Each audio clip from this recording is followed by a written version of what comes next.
திமுக தலைமையிலான கூட்டணியில் தேமுதிகவும் இணைந்திருக்கிறாங்க. நிச்சயமா ஆரோக்கியமானது. ரொம்ப மகிழ்ச்சியோட தேமுதிகவை வரவேற்கிறேன். இந்த அரசாங்கத்தை வேண்டாம், ஓல்டு பென்ஷன் திட்டத்தை இது அமல்படுத்தலை, இந்த அரசாங்கம் வேண்டாம்னா இபிஎஸ் அப்படி உத்தரவாதம் கொடுத்துருக்காரா, இல்லை பிஜேபி அப்படி உத்தரவாதம் கொடுத்துருக்கா? ஒன்றிய ஒரு புதிய ஆப்ஷன் வந்துருக்குல்ல தமிழ்நாட்டில். என்ன ஆப்ஷன்? தாவேகா. தாவேகா வேலை வாய்ப்பு சம்பந்தமா என்ன பேசியிருக்காரு? ஒன்றிய அரசில் 10 லட்சம் பணியிடங்கள் காலியா இருக்கு, நிறைவேற்றுன்னு சொல்லியிருக்காரா? அல்லது ரயில்வேல 3,20,000 வேலை வாய்ப்புகள் இருக்கு, அதுல 1,70,000 வேலை வாய்ப்பு பாதுகாப்புத்துறை சம்பந்தப்பட்டது, அமல்படுத்தணும்னு சொல்லியிருக்காரா? அங்கன்வாடி ஊழியர்கள் போராடிட்டு இருக்காங்க. அவங்க கிட்ட போய் வானதி சீனிவாசன் அவர்களும் நயினார் நாகேந்திரன் அவர்களும் நடைய கட்டிட்டாங்கல்ல. ஆமா பண்ணுவோம்லாம் சொல்லல. ஒன்றிய அரசு கீழே வராது. ஒருவருடைய தமிழரோட தலையிலும் 1,40,000 கடன் தொகை இருக்கு. ஓ, இவ்வளவு பெரிய கவலை தமிழிசை சவுந்தரராஜனுக்கு வந்திருக்கு. தலையில பாதியை மட்டும்தான்.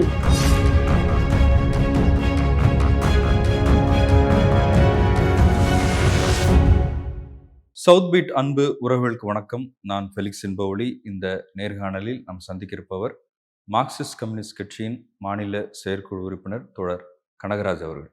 வணக்கம். வணக்கம். முக்கிய செய்தி, திமுக தலைமையிலான கூட்டணியில் தேமுதிகவும் இணைந்திருக்கிறாங்க. பிரேமலதா விஜயகாந்த் பேசும்போது இது ஒரு வெற்றி கூட்டணியாக இருக்கும், 200க்கும் மேற்பட்ட இடங்கள் ஜெயிக்க வாய்ப்பு இருக்குது அப்படின்லாம் பேசியிருக்காங்க. கூட்டணி கட்சிகளிலும் இதை வரவேற்று சொல்லியிருக்கிறாங்க. திமுக கூட்டணியில் ஏற்கனவே இருந்த கட்சிகள் போக மக்கள் நீதி மையமும் இணைஞ்சிருக்கிறாங்க. இப்போ தேமுதிகவும் வந்திருக்கிறாங்க. ஏற்கனவே காங்கிரஸ் போன்ற கட்சிகள் தங்களுக்கான சீட் ஷேரிங் அதிகமாக இருக்கணும் அப்படின்னு ஒரு பிரச்சனை போயிட்டு இருக்கு. இப்போ உங்கள் கட்சிக்குமே கூட அந்த எதிர்பார்ப்புகள்லாம் இருக்கும். மேலும் மேலும் கூட்டணி பெருசாகிட்டே இருக்குல்ல, இது ஆரோக்கியமானதுன்னு நினைக்கிறீங்களா? எப்படி பார்க்குறீங்க? நிச்சயமா ஆரோக்கியமானது. ரொம்ப மகிழ்ச்சியோட தேமுதிகவை வரவேற்கிறேன். ஆக்சுவலாக நீங்கள் தமிழ்நாட்டில் பல கட்சிகளும் பாஜகவோட ஆபத்தை உணர்ந்திருக்கிறார்கள் என்று நான் புரிந்து கொள்கிறேன். ஆக்சுவலாக கூடுதலாக வர்றது கூடுதல் பலம்தான். நிச்சயமாக திமுக அணி நிச்சயமாக பெரும்பான்மையை பெறும். ஆனாலும் கூட திமுக இன்னும் கூடுதலாக இணைப்பது என்பது அந்த வெற்றி அளவை அதிகப்படுத்துவது, வெற்றி பெறுகிற அந்த மார்ஜினை அதிகப்படுத்துவது, அதே போல் வெற்றி பெறுகிற தொகுதிகளுடைய வெற்றி வாய்ப்பை அதிகப்படுத்துவது என்கிற முறையில் தான் அவங்க அதை முயற்சி பண்ணுறாங்க. ப்ராப்ளம் என்னன்னா, நீங்கள் ஒரு கூட்டணியில் இருக்கிற ஒரு பிரச்சனையை பற்றி பேசுகிறோம். நிச்சயமாக எங்கள் கட்சியும் கூடுதலாக இடம் வேண்டும் என்று கேட்கும், அதில் எந்த விதமான சந்தேகமும் இல்லை. ஆனால் என்ன பிரச்சனைனா, போட்டியிடுகிற தொகுதிகளில் திமுகவுக்கு இருக்கக்கூடிய மிகப்பெரிய கவலை என்னவா இருக்கும்? நீங்கள் பெரும்பான்மை பெற்றுவிட வேண்டும் ஆன் இட்ஸ் ஓன். நிச்சயமாக எங்களுடைய விருப்பம். திமுகவும் அதிக இடங்களில் போட்டியிடணும் தான் நினைப்பாங்க. திமுக அதிக இடங்களில் போன தடவை போட்டிட்டாங்க, கரெக்டு தான். இந்த தடவை இப்போ இருக்கிற கூட்டணியில், இப்போ இருக்கிற வலுவில் அவங்க வெற்றியின் சதவீதம் அதிகமாக இருக்கும். நீங்கள் 100 இடங்களில் போட்டியிட்டு 80 இடங்களில் வெற்றி பெறுவதற்கும், அல்லது 180 தொகுதியில் போட்டியிட்டு ஒரு 130 தொகுதி வெற்றி பெறுவதற்கும், நீங்கள் 150 தொகுதி போட்டியிட்டாலே நீங்கள் இத்தனை தொகுதி வெற்றி பெற முடியும் என்கிற வாய்ப்பு இருந்தால் திமுக அதில் ஃப்ளெக்சிபிளாக இருப்பாங்க அப்படின்னு தான் நான் ஃபீல் பண்ணுறேன். எனவே வெற்றிக்கான வாய்ப்புகள் அதிகரிக்கும் போது திமுக சிங்கிள் லார்ஜஸ்ட் தனி பெரும் கட்சியாக தனியாக பெரும்பான்மை அந்தந்த தொகுதியில் இருக்கிற திமுக பிரமுகர்களும் எதிர்பார்ப்பாங்கல்ல. இப்போ அந்த தொகுதி கூட்டணி கட்சிக்கு எப்பவும் போகிற தொகுதி, அது நம்ம திமுக நிற்கணும் அப்படின்ற எதிர்பார்ப்பு திமுக கட்சியினருக்கும் இருக்கும்ல. நிச்சயமாக அதில் எந்த விதமான சந்தேகமும் இல்லை. அவங்க தான் இந்த காலத்தில் திமுகவினுடைய வளர்ச்சிக்காக உழைச்சிருக்காங்க. அவங்க ஒரு 10 ஆண்டுகள் ஆட்சி பொறுப்பில் இல்லாமல் இருந்திருக்காங்க. இந்த எதிர்பார்ப்புகள் நிச்சயமாக இருக்கும். ஈவன் ஒரு தொகுதியிலேயே நீங்கள் ஏற்கனவே இருக்கிற எம்எல்ஏ அல்லது மினிஸ்டர் அவங்களே நிற்பாங்களே, நாம நிற்கலையேங்கிற வருத்தமும் இருக்கும். இது நிச்சயமாக வெற்றி பெறுகிற கூட்டணி என்கிற போது, வெற்றி பெறுகிற கட்சி என்கிற போது அதற்கான பாசிபிலிட்டிஸ் புதிய தொகுதிகளில் மட்டும் இல்லை, அதாவது ஏற்கனவே கூட்டணி கட்சிகளுக்கு இருக்கிற தொகுதி மட்டும் இல்லை, அவங்க வெற்றி பெற்ற தொகுதியில் இருக்கக்கூடிய புதிய இளைஞர்கள், இப்போ உதாரணமாக நீங்கள் வந்து துணை முதலமைச்சர் திரு உதயநிதி ஸ்டாலின் அவர்கள் நீங்கள் விருதுநகரில் பேசும்போது, விருதுநகர் மாவட்டத்தில் நடந்த இளைஞரணி மாநாட்டில், இளைஞரணி மாநாடு இல்லை, அவங்களுடைய பொறுப்பாளர்களுக்கான மாநாடு, அதில் பேசும்போது அவர் என்ன சொன்னார்னா, தலைவர்கிட்ட நான் வந்து இளைஞர்களுக்கு கூடுதலான இடம் கொடுக்க வேண்டும் என்று நான் கேட்டிருக்கேன் அப்படின்னு. இதே மாதிரி கொஞ்ச நாள் கழித்து மரியாதைக்குரிய கனிமொழி அவர்கள் பேசுவார்கள், பெண்களுக்கு அதிக இடம் கொடுக்க வேண்டும் என்று. இயல்பாக அது ஒரு பெரிய கட்சி என்கிற முறையில், நீண்ட நாட்களாக ஆட்சி பொறுப்பில் இருக்கிற கட்சி என்கிற முறையில், அதுவும் இந்த முறை ஏராளமான திட்டங்களை உருவாக்கி மக்கள் மத்தியில் நல்ல எண்ணத்தை பெற்றிருக்கு, ஒரு வெற்றி பெறுவதற்கு 100% வாய்ப்பு இருக்குது என்கிற போது, நீங்கள் சொல்கிற கூட்டணிக்கு கொடுத்த தொகுதியில் மட்டும் இல்லை, கூட்டணியில் இல்லாமல் தானே ஜெயித்த தொகுதியிலேயே அந்த போட்டி நிச்சயமாக இருக்கும் என்பதில் எந்த சந்தேகமும் இல்லை. ஆனாலும் இதை தாண்டி திமுக ஒருவேளை தொகுதிகளை வேணால் மாற்றலாம், தொகுதிகளில் மாற்றி கொடுக்கறதுக்கு முயற்சிக்கலாம். அதெல்லாம் பேச்சுவார்த்தையில் நாம் பேச. திமுக தலைமையிலான கூட்டணி ஒரு தேர்தலில் இருக்கும், அடுத்த தேர்தலில் இருந்ததில்லை, அது எப்படியும் உடைஞ்சிடும் அப்படின்னு தான் பல கணிப்பாளர்கள்லாம் சொன்னாங்க. ஆனாலும் அந்த கூட்டணி இன்டாக்டாக இருக்குது. அதை எப்படி ஃபீல் பண்ணுறீங்க? அதுக்கு ஒரு 3-4 விஷயங்களை என்னால் சொல்ல முடியும். ஒன்று, முதலமைச்சர் திரு மு.க. ஸ்டாலின் அவர்களுடைய அணுகுமுறையை முதலாவதாக சொல்ல வேண்டும். நான் என்ன சொல்ல வரேன்னா, நான் பல விஷயங்களை சொல்ல முடியும். 2 அம்சங்களை நான் உங்ககிட்ட சொல்லணும்னு நினைக்கிறேன். பொதுவாக நாங்கள் போராட்டம்னா 2 பேருக்கும் விரிசல் வந்துடும். இப்போ வேலை நேரம் அதிகரிப்பது சம்மந்தமான விஷயம் வந்தது. எங்கிட்ட இருக்கிறது 2 எம்எல்ஏ, அவங்க மசோதாவை நிறைவேற்றிட்டாங்க. ஆனால் நாங்கள் சொன்னோம், இது தப்பு, நீங்கள் பண்ணக்கூடாது, தமிழ்நாட்டினுடைய இந்த சமூக அல்லது சட்ட ரீதியான போராட்ட வரலாற்றின் மைல்கல்லில் இது ஒரு பின்னடைவாக பார்க்கப்படும், தொழிலாளர்கள் மிகுந்த சிரமத்துக்கு உள்ளாவாங்க, எனவே நீங்கள் மாற்ற வேண்டும்னு சொன்னோம். நிறைவேற்றப்பட்ட மசோதாவை என்ன ஒரு அது ஒரு 2 பேர் 4 பேர் அப்படி இருக்கக்கூடிய கட்சிகள்லாம் சேர்ந்து நம்மகிட்ட கேட்குறாங்க, அதை உதாசீனப்படுத்தி விட்டு போவோம் என்று அவர் நினைக்கவில்லை. சரிங்க, கைவிடுறோம் அப்படின்னு அவர் அறிவித்தார். சமீபத்தில் தனியார் பல்கலைக்கழக மசோதா வந்தது, அதுவும் நிறைவேற்றப்பட்டு விட்டது. அது நியாயம் என்று அமைச்சர்களும் பேசினார்கள். அமைச்சர்கள்ட்ட நாங்களும் போய் பேசணும். பிறகு முதலமைச்சர்கிட்டையும் நாங்கள் இதில் வந்து ஒரு பிரச்சனை இருக்குங்க அப்படின்னு சொன்னோம். சொன்னபோது அவர் சொன்னார், ரைட் பார்க்கலாம் அப்படின்னு சொன்னாங்க. ஆனால் அதை கைவிடுகிறோம் என்று அறிவித்தார்கள். நீங்கள் 3வது முக்கியமான விஷயம், ஒன்றிய அரசாங்கம் தமிழ்நாட்டுக்கு மிகப்பெரிய வஞ்சகத்தை இழைத்து கொண்டே இருக்கிற போது, நிதி சார்ந்த விஷயங்களில் ஒரு மிகப்பெரிய வஞ்சனையை செய்து கொண்டு இருக்கிற போது, எனக்கு தெரிஞ்சு இந்த பென்ஷன் ஸ்கீம் கொண்டு வந்தாங்க பார்த்தீங்களா, அது வந்து சாதாரண விஷயம் என்று பார்க்கல.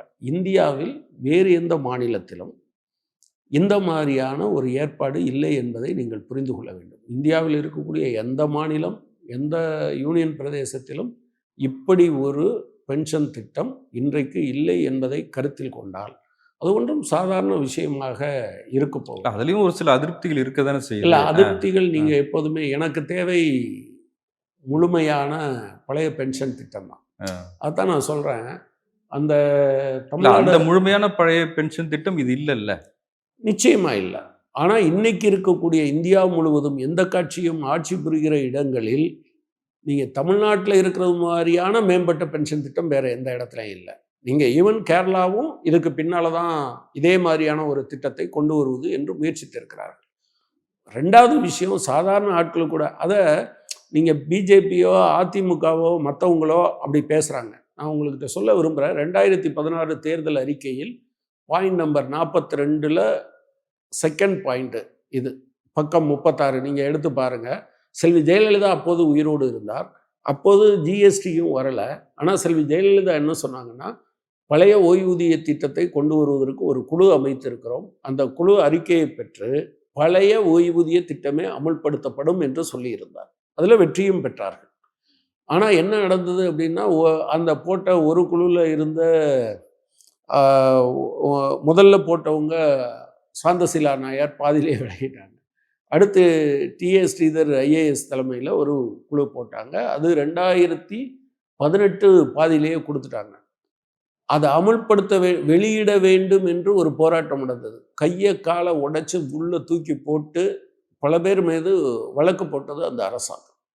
அன்னைக்கு நீங்கள் ஜிஎஸ்டி இல்லாத காலம். பட் இது 2016. ஆனால் ஜிஎஸ்டி வந்த பிறகும் கூட இவ்வளவு கடுமையான நெருக்கடியிலும் அதை செய்திருப்பதும் இந்தியாவிலேயே நீங்கள் அவங்க யூபிஎஸ்ஸை வச்சுக்கிட்டு கொண்டாடுவாங்க. யாரையாவது பேச சொல்லுங்கள். பழைய பென்ஷன் திட்டம் இடையில நம்ம போக்குவரத்து தொழிலாளிகள் போராடிய போது அண்ணாமலை ஒரு பேட்டி கொடுத்துருப்பார். நீங்கள் வேணால் சோஷியல் மீடியாவில் தேடி பாருங்க. அவர் என்ன சொல்லுவார்னா, அண்ணா இந்த ஓல்டேஜ் பென்ஷன்னா அப்படின்னு சொல்லுவார். அவர் ஓல்டு பென்ஷனுங்கிறதுக்கு பதிலாக ஓல்டேஜ் பென்ஷன்னு தப்பாக சொல்லியிருப்பார். அந்த இதில் ஓல்டேஜ் பென்ஷன் அது முடிஞ்சு போன கதைனா அதை திரும்ப கொண்டு வர்றதுக்கு அதை பற்றி பேசவே பேசாதீங்கன்னா தான் சொல்லுவார்.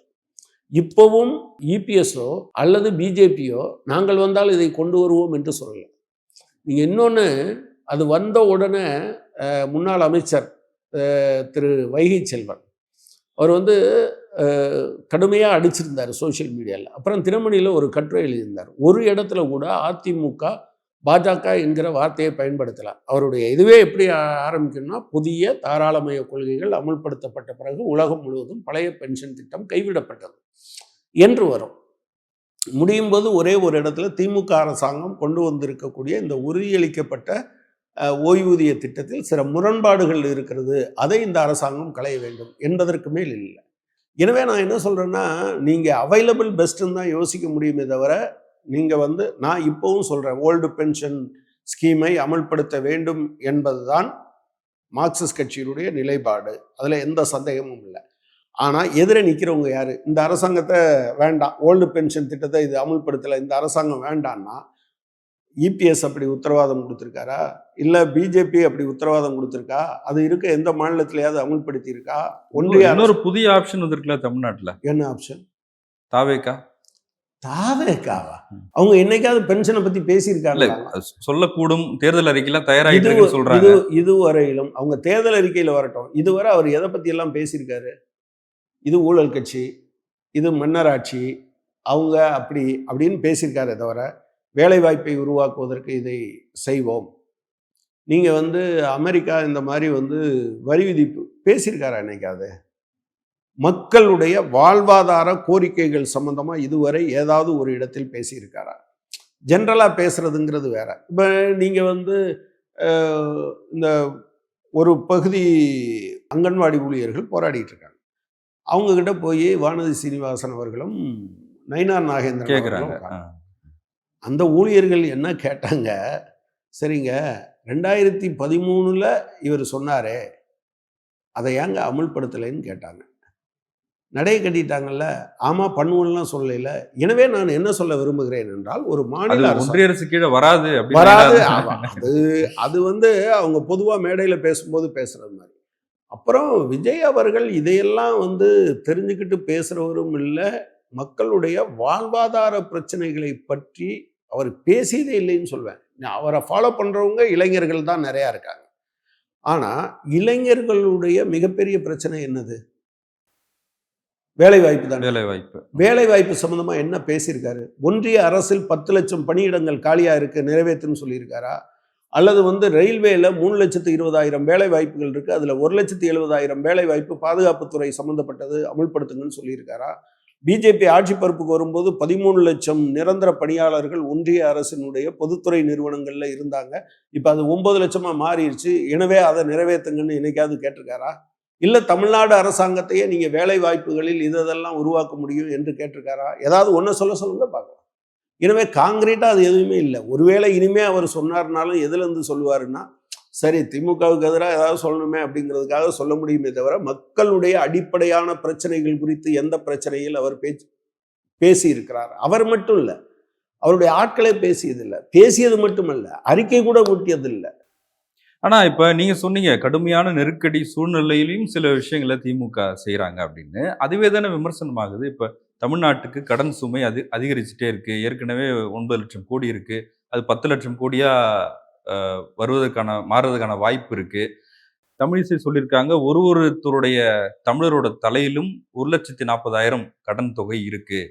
இப்போ அது இப்போ ஒரு பக்கம் வந்து பாஜக வந்து ஒன்றிய அரசு நிதி கொடுக்கல, கடுமையான நெருக்கடியில் இருக்கும் அப்படின்னு சொல்லும் போது, பொங்கலுக்கு வந்து பொங்கல் பரிசாக 3,000 ரூபாய் கொடுக்குறாங்க. இப்போ 3000 ரூபாய் சேர்த்து போட்டிருக்கிறாங்க. கோடைகால சிறப்பு நிதின்னு ஒரு 2000 ரூபாய் குடுக்குறாங்க. நீங்க சொன்ன மாரி பென்ஷன் குடுக்குற திட்டம் வந்து அமல்படுத்தியிருக்கிறாங்கன்னா, யார் தலையில அதெல்லாம் விழும்? ஓ! இவ்வளோ பெரிய கவலை அவங்க சௌந்தரராஜன் தமிழிசை சௌந்தரராஜனுக்கு வந்திருக்கு. நல்ல விஷயம். தலையில பாதிய மட்டும் தான் கவனத்துல எடுத்தாங்களா? இன்னொரு பாதிய கவனத்துல எடுக்கலையான்னு நான் அவங்ககிட்ட கேட்கணும். அவர்கள் 67 ஆண்டுகளாக இந்திய அரசாங்கம், பல்வேறு அரசாங்கங்கள் இருந்திருக்கு. நேரு இருந்திருக்கிறாரு, இந்திரா இருந்திருக்காங்க, ராஜீவ் இருந்திருக்காரு, விபி சிங் இருந்திருக்கிறாரு, தேவகவுடா இருந்திருக்காரு, வாஜ்பாய் இருந்திருக்காரு, எல்லாரும் இருந்தாங்க. இவங்க எல்லாம் இருந்தபோது இந்தியாவினுடைய கடன் சுமை எவ்வளவு? உள்நாட்டு, வெளிநாட்டு கடன் மொத்தமும் சேர்த்து 52 லட்சம் கோடி. இப்போ நிர்மலா சீதாராமன் சொல்றது இந்த நிதியாண்டினுடைய இறுதியில் எவ்வளவு இருக்குன்னு சொல்றாங்க? 214 லட்சம் கோடியாக இருக்கும். எத்தனை மடங்கு அதிகம்? உங்களுக்கு இதெல்லாம் சரி, இத்தனை மடங்கு அதிகமாக இருக்கையில் தானே நீங்கள் கார்ப்பரேட் டேக்ஸை நீங்கள் வந்து 30% 22% குறைச்சிங்க. ஒன்று தெரிஞ்சுக்கோங்க, 15 லட்சத்துக்கு மேலே 12 லட்சத்துக்கு மேலே 1 லட்சம் கூடுதலாக ஒரு தொழிலாளி சம்பாதித்தால் 30,000 ரூபாய் 30% அவர் வரி கட்டணும். ஆனால் 12 லட்சம் வாங்குறவருக்கு 30%, 12,000 கோடி சம்பாதிச்ச கார்ப்பரேட்டுக்கு 22%. ஏன் உங்களுக்கு அப்போ ஒன்றும் உங்கள் மனசு ஒன்றும் கஷ்டப்படலையே?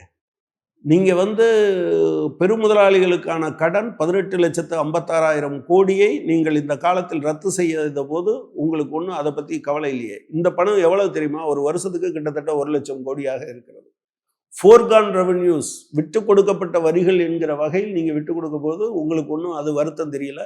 நீங்கள் அதெல்லாம் சேர்த்து கூட்டி பார்த்தீங்கன்னு வச்சுக்கோங்க, இது பக்கத்திலே வராது. அமெரிக்காவிலேருந்து இறக்குமதி பண்ணுற பொருள் எவ்வளவு ஒரு வருஷத்துக்கு? ஒட்டு மொத்தமாக 45 லட்சம் கோடி, ஒரு வருஷத்துக்கு 4.5 லட்சம் கோடி. 1% நீங்கள் வரி போட்டிங்கன்னு வச்சுக்கோங்க, 4,500 கோடி ரூபா உங்களுக்கு வருமானம் கிடைக்கும். 10% போட்டிங்கன்னா 45,000 கோடி ரூபா வருமானம் கிடைக்கும். ஏன் நீங்கள் அதை மொத்தமாக ஒரு சரண்டர் பண்ணிட்டு வந்தீங்க? அப்பெல்லாம் உங்களுக்கு இந்தியாவினுடைய கடன் சுமை உங்களுக்கு தெரியாது. ஏழை பாளைகளுக்கு கொடுக்குறாங்கன்னா உடனே இதெல்லாம் கொடுக்குறீங்க, இதெல்லாம் கெட்டு போச்சுன்னு எங்கே போனாங்க அவங்க? நான் என்ன கேட்குறேன், ஒரு 6,500 கோடி இவங்க கொடுத்ததுனால இப்படி கெட்டு போச்சுன்னு சொல்றீங்களே, பல லட்சம் கோடிகளை ஆண்டுதோறும் விட்டு கொடுத்து கொண்டு இருக்கிறீர்களே பெருமுதலாளிகளுக்கு, ஏன் பேச மறுக்கிறீர்கள் நீங்க சொல்லுங்க. நீங்க அதை பத்தியே பேச மாட்டேன்றீங்க. எனவே இன்னொன்று, இப்ப தமிழ்நாட்டை பொறுத்த வரைக்கும் திரு எடப்பாடி பழனிசாமி இருக்கும்போது கடன் சுமை அதிகரிச்சிருக்கு அப்படின்னு நீங்க தானே பேசுனீங்க. ஆமா, அப்போ கடன் சுமை அதிகரித்த போது இந்த பென்ஷன் திட்டத்தை இவ்வளவு தூரம் இது பண்ணாங்களா? மாசத்துக்கு 1000 ரூபாய் குடும்ப மகளிர் உதவித்தொகை கொடுத்தாங்களா? இவ்வளவு இன்ஃப்ராஸ்ட்ரக்சரை உருவாக்குனாங்களா? சரி, இந்த மாதிரியான பிரச்சனை இருக்குன்னு ஒன்றிய அரசாங்கத்துக்கிட்ட வாங்க வேண்டிய நிதிகளை வாங்கினாங்களா? இன்ஃபேக்ட் வந்து நீங்க மெட்ரோ 2வது திட்டத்துக்கு கொடுக்க வேண்டிய நிதியை 2021 அவங்க அடிக்கல் நாட்டினாங்களா? பணத்தை கொடுத்தாங்களா?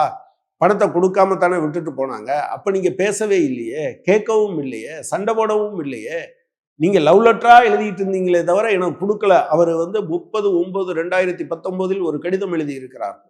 அதுல வந்து 8 பக்க கடிதம். அந்த கடிதத்துல 7வது பக்கம் 8வது பக்கம் ரெட்ல எடுத்து பார்த்தீங்கன்னா 7,485 கோடி ரூபாய் நீங்கள் எங்களுக்கு தர வேண்டும். அது எப்போ? 2015-16 உள்ள தொகை உட்பட.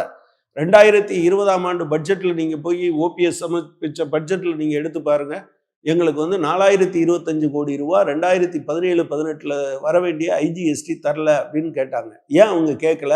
சத்தமே போடலையே, எழுதி வச்சுட்டு சும்மா உட்கார்ந்துருந்தாங்க. பட் இந்த அரசாங்கம் அது வரவில்லை என்பது மட்டுமல்ல, அதற்கு மாற்றாக வேறு எந்த வழிகளில் நிதியை உருவாக்க முடியும் என்று பார்த்திருக்கிறது. 2வது, அது சமாளிக்கத்தக்க வகையில் இருக்கிறது என்கிற காரணத்தினால் தமிழ்நாடு அரசாங்கம் அவங்க தைரியமாக சொல்லியிருக்காங்க. அவங்க அதனால தான் 2 வருஷமாக நீங்கள் வந்து எக்கனாமிக் சர்வேயை, இந்தியாவில் ஒரு அரசாங்கம் எக்கனாமிக் சர்வேயை வெளியிடுது. நீங்கள் கேரளா மாதிரியான அரசாங்கம் பிளானிங் கமிஷனை இன்னும் டிஸ்மேண்டில் பண்ணல. அவங்க டிஸ்ட்ரிக்ட் லெவல்லையே பிளானிங் கமிஷனை வச்சுருக்காங்க. நீங்கள் ஆனால் தமிழ்நாடு நீங்கள் பிளானிங் கமிஷனை தனியாக உருவாக்கி அதில் வந்து அது சில திட்டங்களை தீட்டுது. அவங்க வந்து எக்கனாமிக் சர்வேயை வெளியிடுறாங்க, எந்த வகையில் மொபிலைஸ் பண்ணலான்னு பார்க்குறாங்க. அப்போ இலவச பஸ் திட்டம் இருந்ததா? பெண்களுக்கு மாதம் 1000 ரூபா கொடுக்கறது இருந்ததா? புதுமைப்பெண் திட்டம் இருந்ததா? தவப்புதல்வன் திட்டம் இருந்ததா? விளையாட்டுக்கு இவ்வளவு ஒதுக்கீடு பண்ணாங்களா? இவ்வளவையும் செய்துவிட்டு இதுதான் கடன் என்கிற போது எதுவுமே செய்யாமல் எவ்வளவு பெரிய கடன். நான் இன்னொன்று சொல்றேன், இந்த ஊர்ல நடந்ததுனால உங்களுக்கு தெரிஞ்சிருக்கும்னு நினைக்கிறேன். நீங்க வந்து அதுக்கு முன்னால நீங்க குடிசை மாற்று வாரிய வீடுகள் இருந்தது. இப்ப நகர்ப்புற வாழ்விட மேம்பாட்டு வாரியம்னு மாத்திருக்காங்க. இந்த குடிசை மாற்று வாரிய வீடுகள்ல நீங்க புதுசா ஒதுக்கீடு பண்றது மட்டும் இல்ல, அதுவரை ஃப்ரீயா தான் கொடுத்துட்டு இருந்தாங்க. எப்போ 2020 வரை.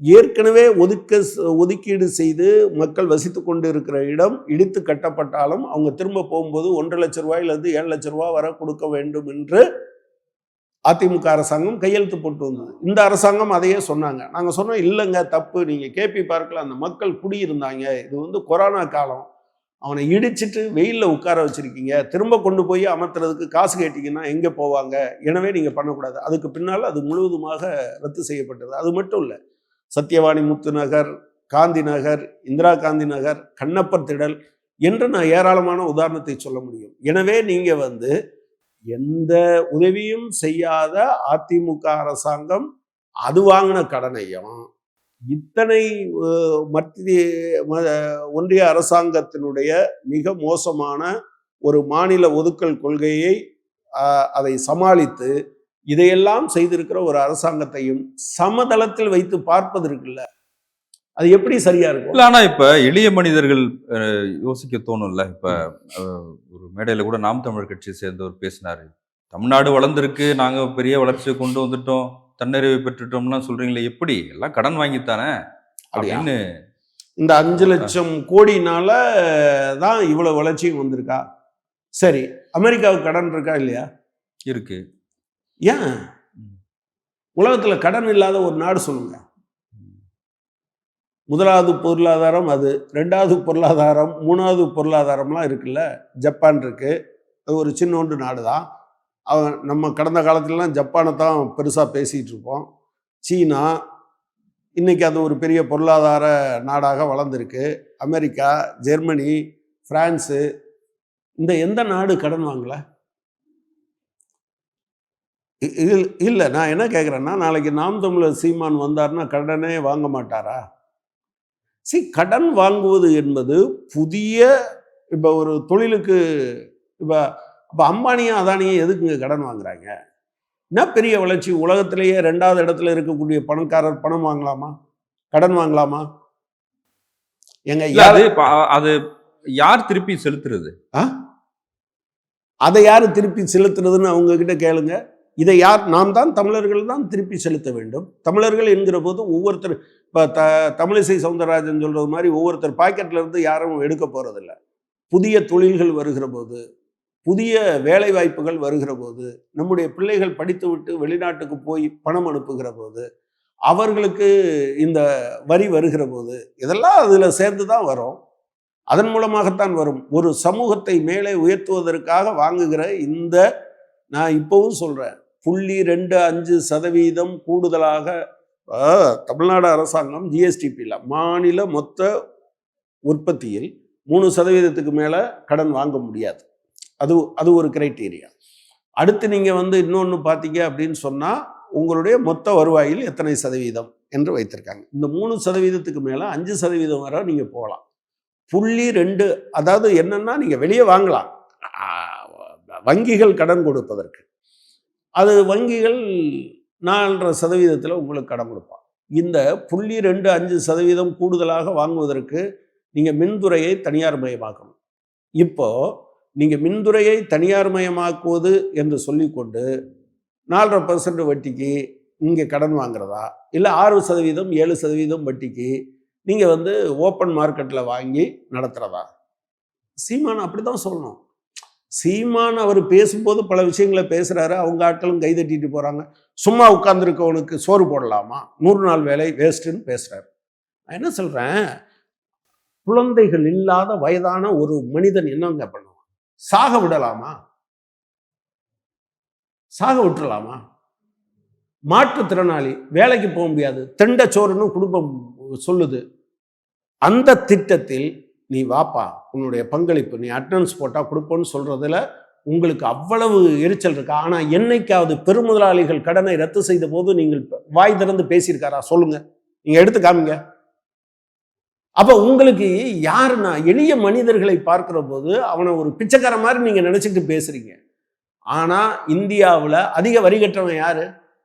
எடுத்து பார்க்க சொல்லுங்க. நான் சோப்பு வாங்கினா, சீப்பு வாங்கினா, எனக்கு நீங்க அவங்களுக்கு 1008 ரிபேட்ஸ் அல்லது ரெவென்யூவை வேற மாதிரி காட்டுறதுக்கெல்லாம் வழி இருக்கு. மிடில் கிளாஸு கூட வீடு கட்ட லோன் வாங்கணும், மருத்துவ செலவு, இப்படி காமிங்க. சாதாரண ஆளுக்கு ஏதாவது இருக்கா?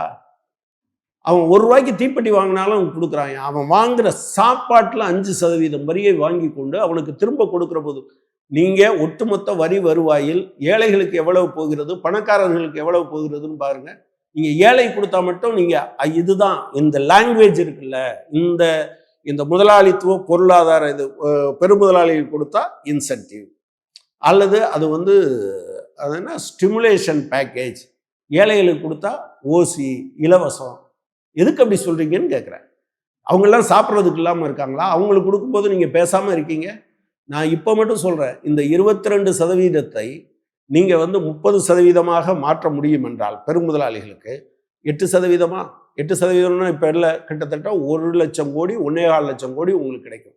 தமிழ்நாட்டுக்கு எவ்வளவு கிடைக்கும்? 1.25 லட்சம் கோடியில் நீங்க 40%, ஓகே, அது ஒரு 50,000 கோடி மொத்தமாக மாநிலங்களுக்கு பிரிக்கப்படும். அதுல 4% உங்களுக்கு கிடைக்கும். 4%னா 20,000 கோடி உங்களுக்கு கிடைச்சிருக்கும்.